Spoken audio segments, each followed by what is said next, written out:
Thank you, Huri, and thank you to everyone for coming today. This is part of a larger project that I'm working on, so I'm really looking forward to hearing your thoughts, questions, comments when I'm done. Okay, I'll just dive right into it. In the mid-12th century, the Jewish poet and scholar Judah Halevi embarked on the final journey of his life. He intended to leave his native Al-Andalus, a region in Spain under Muslim rule since the year 750, and cross the Mediterranean basin to see Palestine with his own eyes. We don't know if Halevi ever made it to Jerusalem. He seems to have died sometime in 1141 after arriving as far as Alexandria. It's difficult to select an appropriate term to characterize Halevi's movement across the Mediterranean, in part because he resists easy categorization himself. As Raymond Scheindlin notes, his behavior is, quote, so different from that of others that the word pilgrimage hardly seems like the appropriate word for his journey, end quote. After all, he intended not to return from Israel, but rather to die and be interred on foreign ground. How then should we understand this strange voyage? Modern terms, such as exile or immigration, don't square so easily with his personal motives. But even a period term, such as the Hebrew notion of galut, which describes the Jewish experience of living under foreign rule, doesn't seem to apply. For instance, Jonathan Dechter has shown that Halevi inverted the traditional notion of galut, since he posited estrangement as an absolutely necessary quality that one must cultivate to please God. It's all the more remarkable that Halevi unsettles the traditional logic of galut, not in Hebrew, but rather in his other native language, Arabic. For instance, in his famous Kuzari, which unfolds as a fictional dialogue between a rabbi and the king of the Khazars, he argues that one must cultivate estrangement, or al-ikhtirab, in a place that confers spiritual benefit.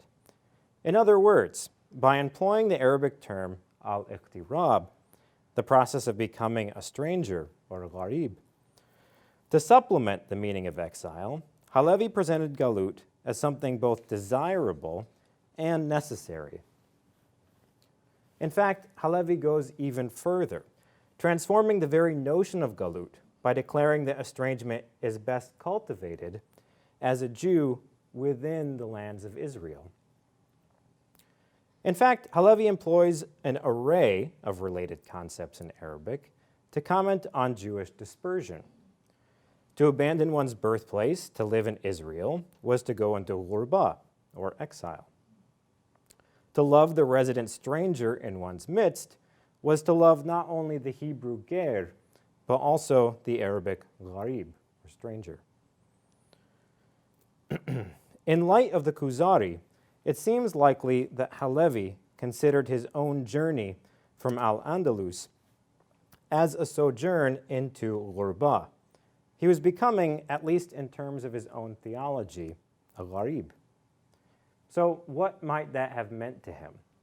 Or, for that matter, what might that have meant to the diverse Muslims, Jews, and Christians who identified themselves in the same way around the Mediterranean world?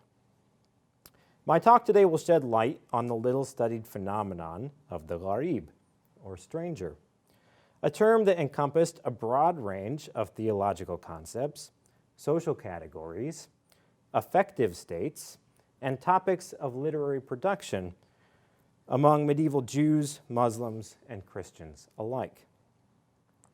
The fact that so many peoples were able to identify themselves as gharib and recognize a similar claim made by others speaks to the term's ubiquitous value as a referent across a variety of boundaries, geographic, cultural, and religious. At the same time, during the 13th through 15th centuries in particular, the Gharib also crossed a wide array of linguistic frontiers.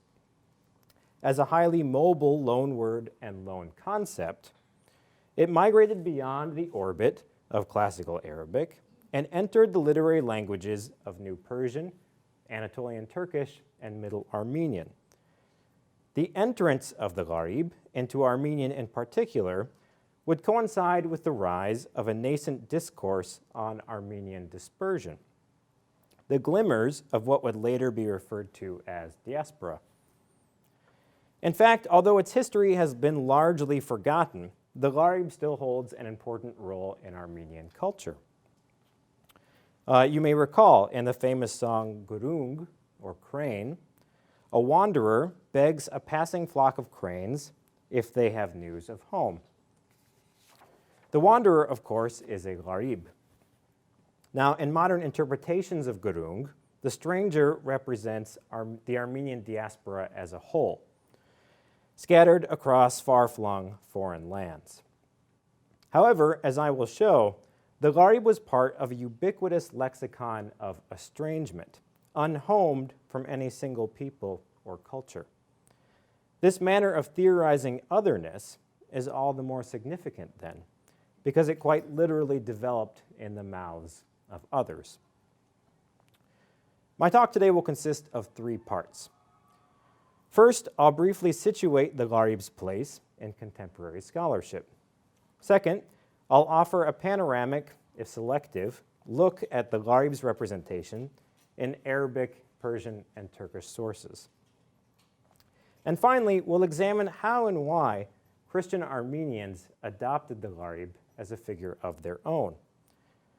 Although the term Gharib is perhaps better known today for conveying a sense of the rare or marvelous, my focus here will be on the Gharib as stranger, or the outsider in our midst.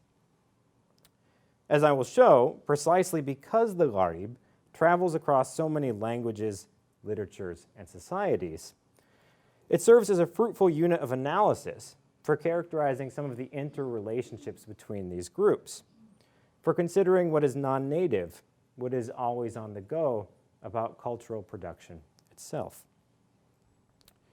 We might therefore begin with a seemingly simple question. What does the term Gharib mean?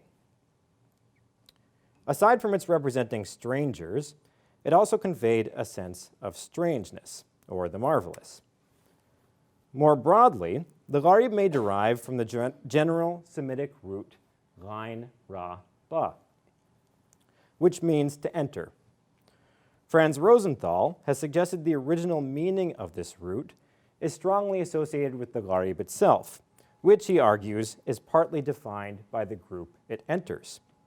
As Rosenthal notes, quote, "The Akkadian usage suggests that the Gharib was originally not one removed from his original group and environment. He was primarily seen from, so to speak, the receiving end. That is, the group faced with persons attempting to enter it, who were usually not welcomed with open arms, and even less so as equals," end quote. Now, by definition, the stranger is a relational creature, serving to foreground notions of inside and outside, us and them, native and foreign. What historian Jamal Kafadar would call a socially constructed dialectic of inclusion and exclusion. Strangers represent someone unknown, something beyond us. But the Gharib can also signify the entrance of the outside into our very midst, attempting to become us. Broadly speaking, the Gharib may join our group, but it also makes us a little more like the outside, too. Now, Halevi's lexicon of strangers and estrangement, with its etymological connotations with entrance, might offer a pre-modern counterpart to the contemporary Western understandings of exile that have loomed so large over literary studies in particular. Whereas we might consider the Gharib as the one who enters a foreign society, voluntarily or involuntarily, accepting the yoke of estrangement, the exile is often conversely defined by her exit from home.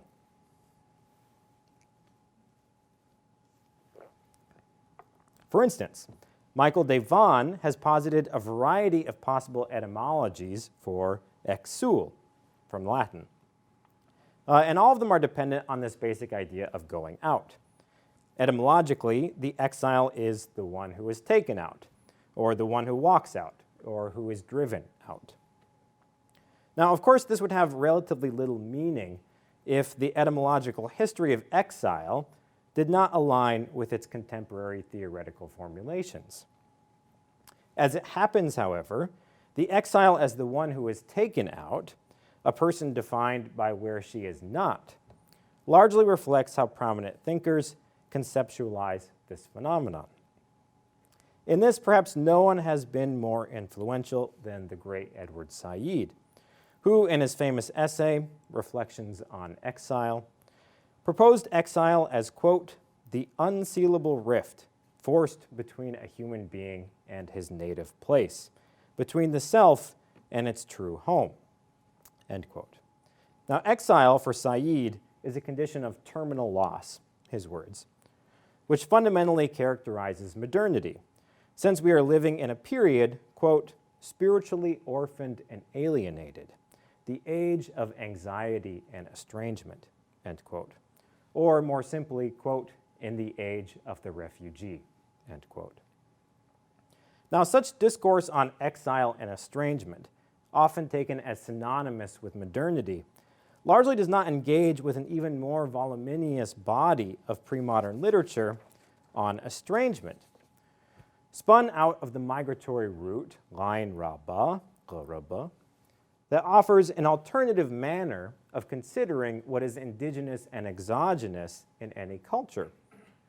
In fact, so much literature on the Gharib exists in medieval Arabic and Islamic sources alone that Rosenthal calls it, quote, a tremendous and, if truth be told, in fact, unmanageable body of information, end quote. And yet, save for a handful of studies by Rosenthal, Thomas Bauer, Mark Cohen, and Patricia Krohn that largely examine the Gharib in its Arabic context, I should say Arabic and Islamic context, this figure has remained relatively unknown to scholarship in the West. And there is a more recent exception. Petra Kostelova has talked about the Gharib in early modern Armenian sources, but not using a comparative framework so much, although she does talk about its Jewish connotations. In Saidian terms, the exile is forever out of place, but the Gharib is very much of place. It is arguably defined as much by its entrances and encounters than by its exits and departures. Bauer, for instance, has argued that being a Gharib doesn't necessarily represent geographic displacement in classical Arab civilization, nor does the Gharib's foreignness, or Fremdheit, reflect, quote, a feature of origin, ancestry, race, or language, end quote. Rather, Ghurba, or the state of being a Gharib, primarily reflects a subjective state within the stranger itself, an affective condition of longing and loss, but also one that can be overcome. The idea of the stranger in classical Arab civilization, Bauer posits, in part depends on the self-identification of the stranger as a Gharib, often during an encounter with someone else, that produces a highly contingent understanding of foreignness. Being a Gharib in this light is dynamic and dialogic. It is so often a navigation, sometimes a concession, of what is other, foreign, and non-native in one's midst.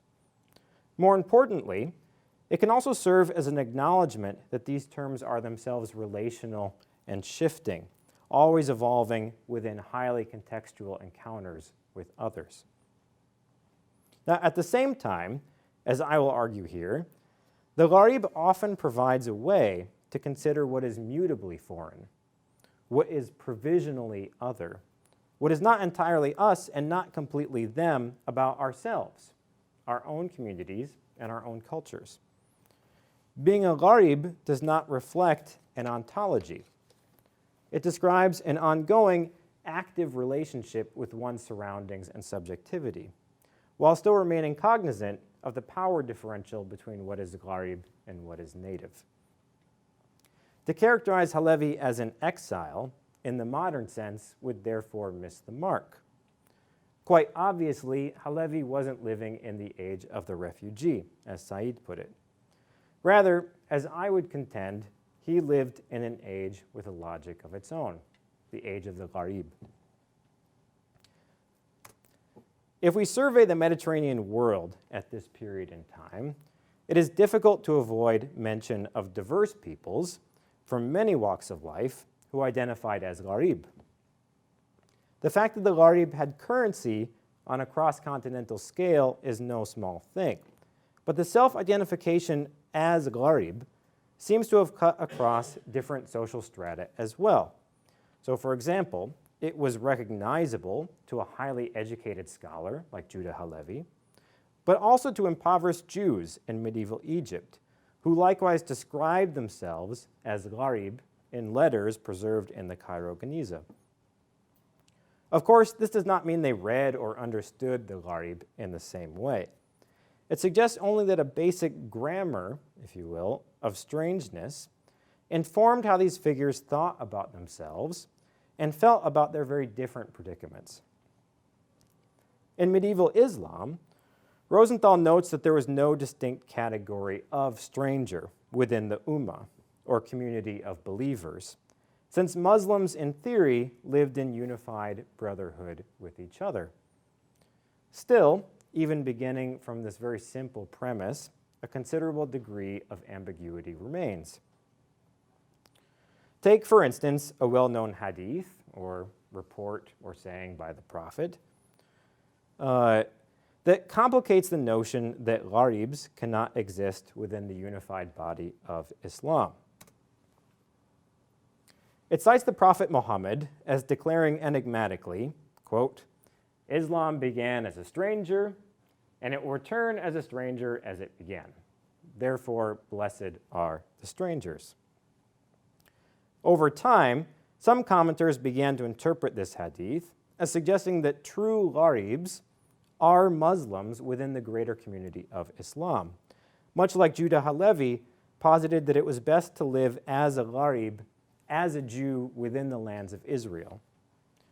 For instance, the influential 12th century theologian, Muhammad al-Ghazali, considered the Gharib a true Muslim who was sent to restore Islam in an age of widespread heresy.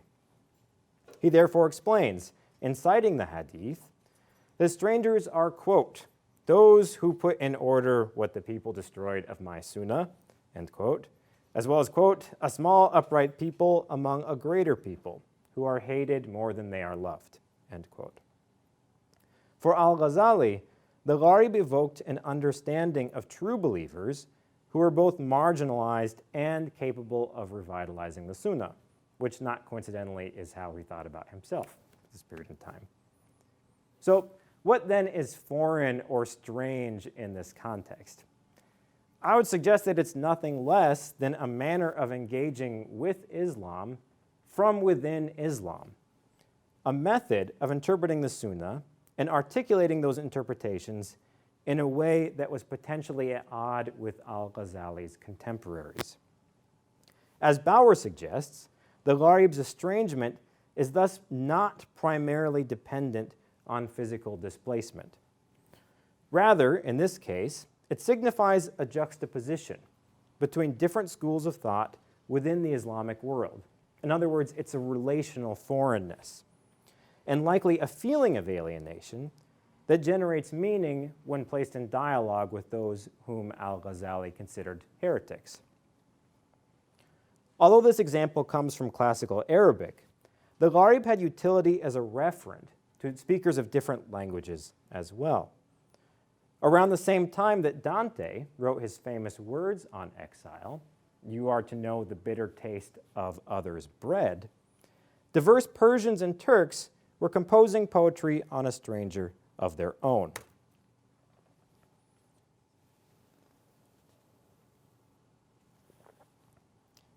If we divert our gaze to Anatolia in the eastern Mediterranean, for instance, we find that the famous Persian mystic and Muslim preacher, Jalal ad-Din Rumi, likewise conceptualized the Gharib in a similar manner as did al-Ghazali.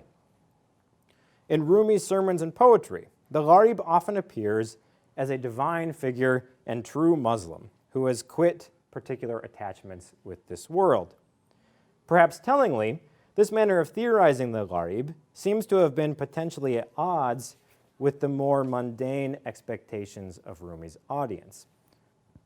And therefore, he clarifies on a few occasions who exactly Gharibs really are. A Westerner is already established in the West, he notes in one sermon, but an Easterner leaves his homeland to settle in the West. Who then is the real stranger?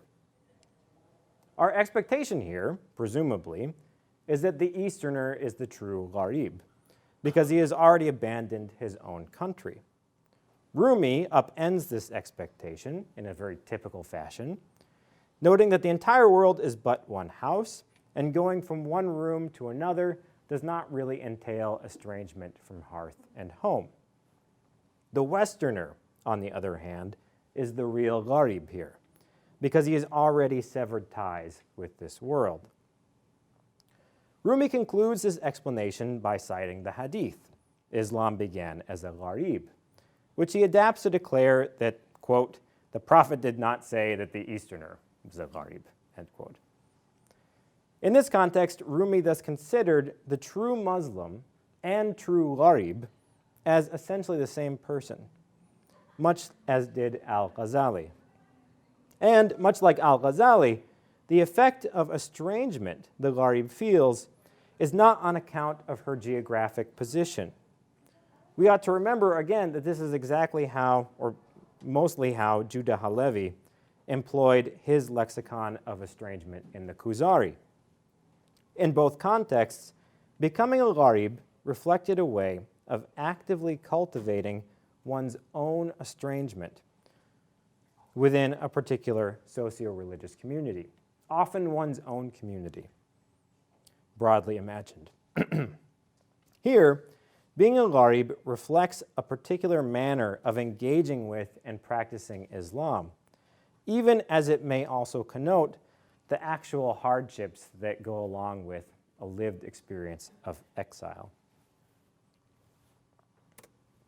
Now, this underlying grammar of estrangement also shaped Turkish thought as well. The term Gharib entered the Anatolian Turkish lexicon essentially with the very rise of that language as literary. So, for example, the very famous Sufi poet Yunus Emre, whom Kafadar calls the classical poet of Anatolian Turkish, identifies himself as a Gharib, or Garip in modern Turkish, in much the same vein. In one frequently quoted poem, he begins with the famous declaration, quote, I came here as a Gharib, I am weary of this country, the moment has come, I shall tear down this trap of my captivity, end quote. So what did it mean then for Yunus Emre, or more specifically, for the different communities that recited hymns or ilahis that were attributed to him to be a Gharib? As we have already seen, being a Gharib does not necessarily reflect an ontological or geographical state. One is only a stranger or strange in relation to something else. In this opening line, the word that Yunus Emre uses for country, il, also denotes tribe or pastoral group. Hence the here, which Yunus Emre contrasts himself against, again, isn't necessarily geographic in nature, but like Rumi's sermon on Western Gharibs, perhaps likewise connoted a distinction between social or even religious groups. The following couplet certainly reinforces this interpretation, as Yunus Emre contrasts his own religious practice against the bookish learning of legalistic scholars, again, other Muslims. This juxtaposition between the Gharib Yunus Emre and legalistic religious scholars becomes even more explicit when he subsequently declares that the men of the religious law, or Sharia, cannot provide him with a spiritual direction. Again, the implication here is that Yunus Emre not only felt himself a Gharib in this world in general, but also vis-a-vis other Muslims in particular, and especially with a legalistic practice of Islam as he saw it. Although these are only brief examples, my point here is also quite simple. In sketching this network of cognate terms that were widespread across the Mediterranean world, I have sought to show that the Gharib was more than a mere loan word that simply substituted for native words in New Persian or Anatolian Turkish. In other words, the reason they were using this word, and they chose this word. Instead, as these examples suggest, the Gharib could convey a similar meaning across these very different religious and linguistic contexts, again, while serving different purposes and being used to address different audiences. As a term, again, it had utility as a referent, serving as a widely recognizable representation of otherness to a broad array of peoples across many levels of society. In these particular cases, the Gharib could be simultaneously native and foreign among her own people. Native in the sense that the Gharib often appears in theological discourse as the true practitioner of a particular religion, but also foreign insofar as this type of practice might put her at odds with other members of the same religion. As we have briefly seen, the diverse inhabitants of medieval Anatolia were well versed in this grammar of estrangement. Most strikingly, however, the Gharib also found wide reception among Armenian Christians. Furthermore, as I will suggest here, the Gharib provided a way for Armenian speakers to consider what was foreign about their own Christian communities, much as it opened an analogous discursive space in Islam. Why then did Armenians welcome the foreign Gharib into their midst, especially when the concept was so prevalent among their Muslim counterparts?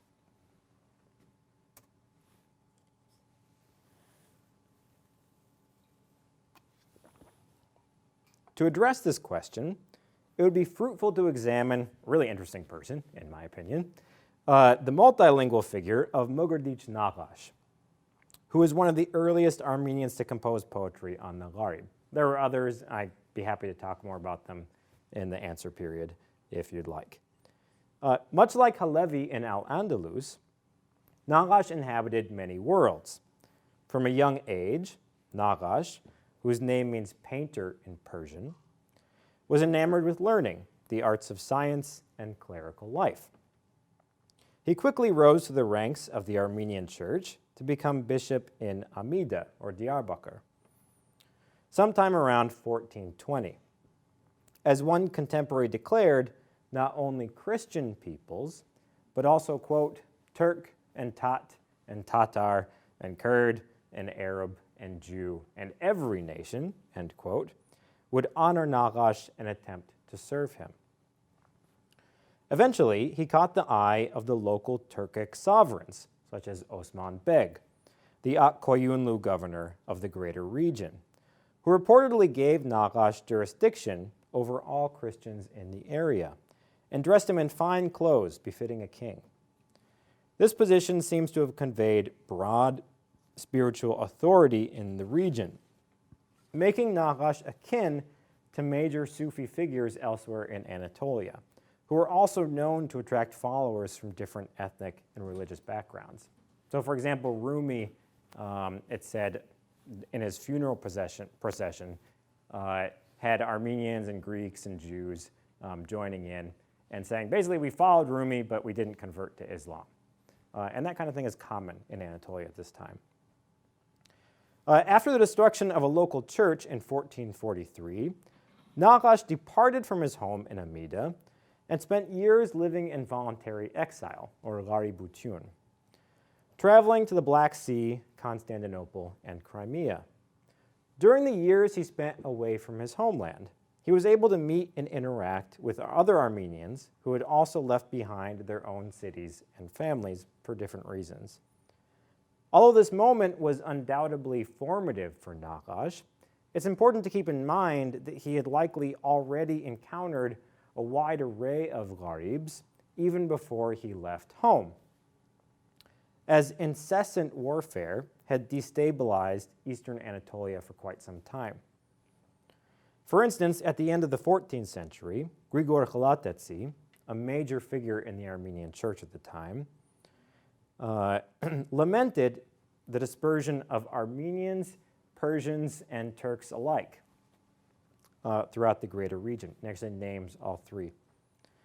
Khalatetsi reports that foreign invaders, quote, laid waste to the land and enslaved the Persian people and the Armenian race, end quote, destroying indiscriminately as they went and causing widespread demographic upheaval. Driven along the road, fathers wept openly for the loss of their families, mothers shed the last of their milk for their children, and, quote, strangers roamed among strange places, end quote, and begged for food. Others fell away from their religion altogether, Khalatetsi tells us, or at least claims, as, quote, many rejected Christ and turned to the creed of Muhammad, end quote. Now, it's therefore not surprising that Nachash was concerned with the question of how to integrate outsiders within the social and religious fabric of his city. And in fact, this was a problem that wasn't unique to Amida or Diyarbakir, but is sort of widespread throughout Anatolia at this time. What's significant, however, is how he chose to address this problem, in his poetry in particular. Nachash chose to call these strangers Gharibs instead of employing any number of terms from the classical Armenian lexicon, such as immigrant, banducht, foreigner, odar, or exile, aksoragan. And there are others we can talk about if you're curious. Just as importantly, Nachash ushered the Gharib into a thoroughly Christian world, beginning with the first line of a poem, which praises God as the creator and lover of mankind. But despite the special privilege enjoyed by people in God's creation, the Gharib's life is mournful, lamentable, bitter and acrid, full of sadness in a stringent dungeon. When he becomes a wanderer in a foreign land, strangers, odar, do not recognize the Gharib. They do not know him. Nachash composed poetry in Middle Armenian, a relatively nascent literary language that was replete with loanwords from Arabic, Persian, and Turkish. So it's not altogether surprising that the Gharib makes an appearance in a Christian context here. After all, Nachash was a bishop in the Armenian church, and he likely spoke the common languages of his broader community, such as Turkish or Persian. However, his usage of the word also suggests that it served as more than a substitute for a purely Armenian equivalent. As Rosenthal has posited, the Gharib is often someone entering a society, and here the Armenian usage is consistent with that reading. The classical Armenian word for stranger or foreigner is odar, and here the strangers are people who have already been established in a particular city. In contradistinction, the Gharib is a person who tries and so often fails to be accepted as an equal in the Odar's eyes. This failure to be included in society and not a scene of tragic departure from home forms the central drama of Nachash's poem. In Nachash's poetry, the Gharib is an object of constant derision, a person utterly lacking in prestige. Others beat the Gharib. They hound him in the streets, and they deny him a place to sleep. But perhaps most damningly, Nachash implies that some members of the host society might be Christian themselves. For instance, in one telling scene, the Gharib looks in despair for an absent priest. At the hour of death, the Gharib called for a priest. No one was there that they perform a supplication for him. No loved one, no friend was near him. From his wound he bitterly weeps and sighs. The Gharib's Lord is God. He listens to him. Compassion dawns in the heart of the priest, and he comes for the sake of God to give communion. The Gharib's soul rejoices in taking it. It is not until God listens to the Gharib and then persuades the priest to deliver communion to the stranger does the stranger receive any relief. Within the larger context of this poem, the message here, I think, is striking. God still cares for Gharibs, although others might neglect their duty.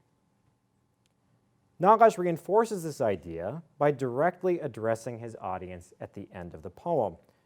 Quote, "Take heed," he warns. "Converse with the Gharib sweetly, and give compassion and atone for the thorn of sin." End quote. Now, as we have seen, just as the Gharib provided a manner for considering what is other or foreign in Islam or Judaism, here the Gharib opens a space for considering what is foreign within a particular Christian community. Even more, it foregrounds the social and spiritual danger of refusing to acknowledge what is foreign as part of that community. After all, if the church and lay Armenians could not incorporate Gharibs in their midst, displaced populations were, as Khalatetzi claims, at risk of leaving the fold.